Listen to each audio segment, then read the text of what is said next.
Hello my dear friends, you're on the Military Summary channel, and in this video we're going to discuss the most important events that took place during the previous 12 hours. We have lots of very interesting updates, so let's start.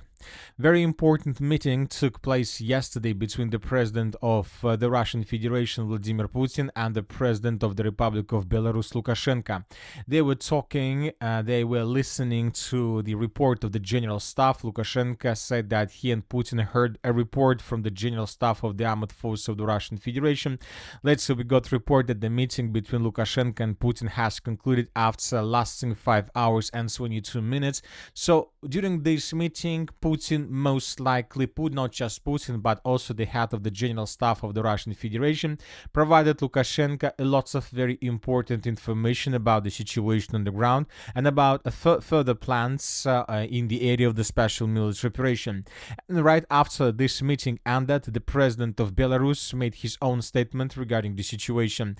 He stated that there is a very good peace proposal on the table for Ukraine. If the Ukrainians don't accept it, they'll lose their country, Lukashenko said. Most likely, currently we see that the President of Belarus revealed some details of plan that was provided him by the President of Russia.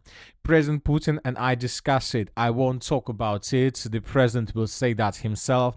Good proposals for Ukraine, which Trump heard in Alaska, among other things, have been taken to Washington for consideration and discussion. Very good proposals. As you can see, he repeats this statement for several times. If the Ukrainians don't accept these proposals, it will be like the beginning of the special military operation.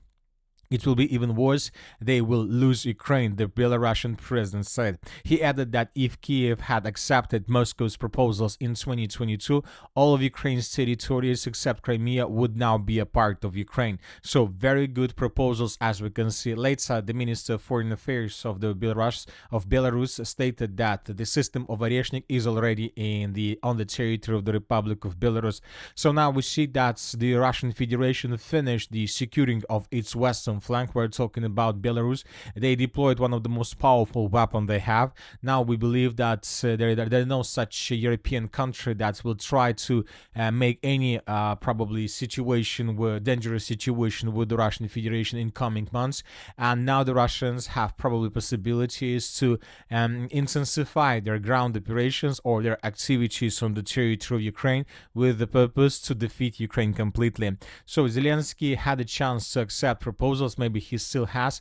Furthermore, we got to report that U.S. President Donald Trump has refused to supply Ukraine with Tomahawk cruise missiles with a range of up to 1,600 kilometers.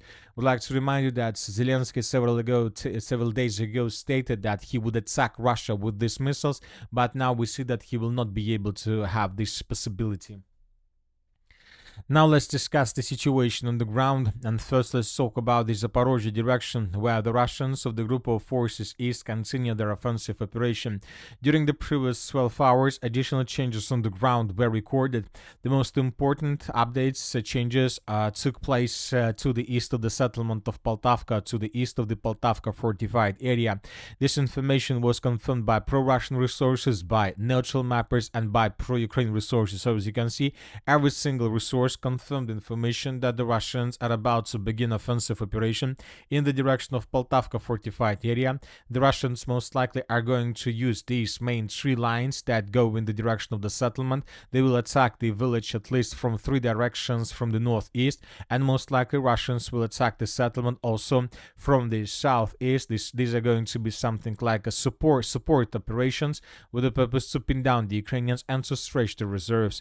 We believe that the Battle of Poltavka is going to start within the next even maybe hours or maybe some days. Furthermore, according to information we have, the Russians improved their positions to the east of the Uspenovka fortified area. Few more trenches and strongholds were taken by the Russians. This information was confirmed by neutral mappers and by pro-Russian resources. At the same time, the Russians of the 29th and the 36th armies continue their offensive operation in the northwestern direction, this time with the purpose to capture all these small villages on the way towards the settlement of Pokrovsk. This information, as you can see, was confirmed and provided by neutral mappers, by pro-Ukraine resources, and by pro-Russian resources. So we see that Ukrainians have no chances, no possibilities to stop this Russian offensive. Telling the truth, I expected that when Russians got the settlements of Poltavka and Ospianovka, the Ukrainians would be able to show at least some resistance, but I was wrong. I see the Ukrainians can't do anything with this. They don't have maybe drones, maybe manpower, maybe they have shortage of all of these resources. So that is why the Russians are moving without any resistance from the Ukrainian side. When this fortified area falls, it seems that then nothing will be able to stop the Russians in this direction. Now let's move further and let's discuss the situation in the Pokrovsk direction. The situation is very critical in this area, and this information was provided by Ukrainian soldiers, Ukrainian resources. Ukrainian armed forces logistics near Mirnograd and Pokrovsk are blocked. Troops are semi-encircled and the entire agglomeration is under threat. Ukrainian armed forces veteran Viktor Taran reported that the situation in the so-called Dobropilye direction poses a direct threat to the Pokrovsk agglomeration. Essentially, the logistics roads to Pokrovsk-Mirnograd area are blocked. The situation is critical and requires an appropriate response. You don't need to be a military expert to see from the map that the troops are semi-encircled. The leadership must take the necessary measures to strengthen our forces in the Pokrovsk agglomeration. We need to act, the Ukrainian armed forces soldier concluded. So we see that indeed the Ukrainians have just a very short gap, just a very short corridor for supplying their contingent on the territory of the agglomeration. And if we let's say that Russians recently have begun offensive operation in the western sector of the city of Pokrovsk in the Pokrovsk agglomeration, we understand that this news around the city and the agglomeration of Pokrovsk could be tightened even more. At the same time, the Russians continue their offensive operation from the eastern flank of the agglomeration. Currently, there are very heavy clashes for the outskirts of the city of Mirnograd. The Russians most likely are focused to answer the agglomeration exactly from this part.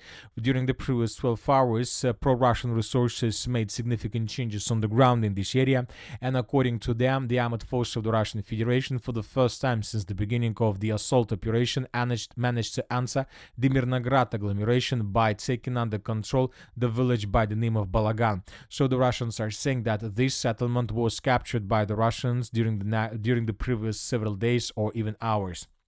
If this information is correct, Russians from these positions would be able to improve their FPV drone control over the main logistic roads, and it seems that the southern part of the agglomeration may fall in Russia's hands in coming days. Furthermore, the Russians are saying that they continue offensive operation in the area of the breakthrough. Today, pro-Russian resources also added additional changes on the ground. Despite the talks and despite the messages and different statements from pro-Ukraine resources that they're about to cut this area of breakthrough, that there are 3 cauldrons that were created by Ukrainians, we see that the Russians at the same time show us that they continue offensive operation and that during the previous several days they managed to improve their position significantly. The most important update is coming from the area of Krasny Liman. The Russians are saying that they managed to secure the southern parts and basically the roads TO515 was cut by the Russians physically. If this information is correct, then this is already a cauldron without any chances for Ukrainians for evacuation. So the situation here remains tense. There are very heavy clashes in these directions, so let's wait and see what is going to be next. Now let's talk about the Sieversk Liman direction, where the Russians also continue their offensive operation. This morning, lots of mappers, including pro-Ukraine resources, confirmed that indeed the situation between Sieversk and Liman is critical. The Ukrainians haven't managed to stabilize the situation during the previous days of clashes, and the Russians continue offensive operation. The Russians send more and more units in this direction, and it seems that the city of Yampol, at least the defense of the northern part of the city of Yampol, is going to fall in coming days. I would like to remind you that the Russians are tasked to secure the area and to get as close as possible to the road TO 513 between the city of Liman and Sivas itself, with the purpose to cut the road and to establish physical control over the territory. At the same time, the Russians continue their assault operation on the villages of Novoselovka, Derilova, and Dobryshevo. There are also very heavy clashes. These two villages are located on different banks of the river of Nitrius. Neutral mappers confirmed that the Russians improved their positions and secured Derilova completely.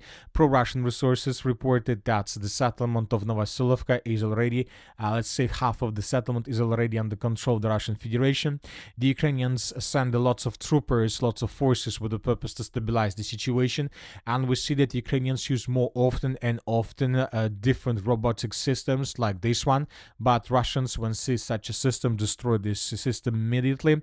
The main logistics of Ukrainians in the area of Novoselovka lays through along the villages of Svetogorsk and Yarova. In this video we can see how several vehicles were heading towards the settlement of Novoselovka with the purpose to supply Ukraine contingent, but this vehicle was damaged, at least damaged. In this video we can see another vehicle that was heading towards the village of Novoselovka, but this vehicle was destroyed by Russian FPV drone. So Russians established complete control over the area, and the Russians don't allow anything to get there. Ukrainians have a very poor logistic in Novoselovka. There is a river of Nitrius, there is a river Seversky Donetsk, and the only way how to support this contingent is through the settlement of Svetogorsk. So as we can see, Russians control the situation. Now let's move further and let's discuss the situation in the city of Kupiansk, where Russians also continue their offensive operation. During the previous 12 hours, neutral mappers confirmed Russian progress on the ground in the western part of the settlement. Furthermore, today we got a very interesting report that was published by pro-Ukrainian resources.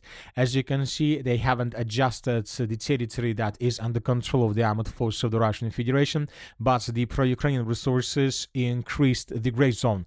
And now, as you can see, most of the western and the northwestern parts of the city of Kupiansk is colored as territory under control of the Russian forces, or the gray zone, and the pro-Ukrainian resources show this pocket. So according to these mappers, the armed forces of Ukraine were caught in cauldron somewhere in the let's say central part of the northwestern part of the city of Kupiansk, around the railway station. So Ukrainians were caught in cauldron according to pro-Ukrainian resources, and we believe that the western part of the city of Kupiansk is going to fall in Russians' hands also in coming days, maybe in coming week or two. And that's it for the short video. Military Summary channel reminds you, we condemn any violence in the world. Thank you for your watching. Subscribe to my channel, put your likes, join my Patreon, and have a good day. Bye bye.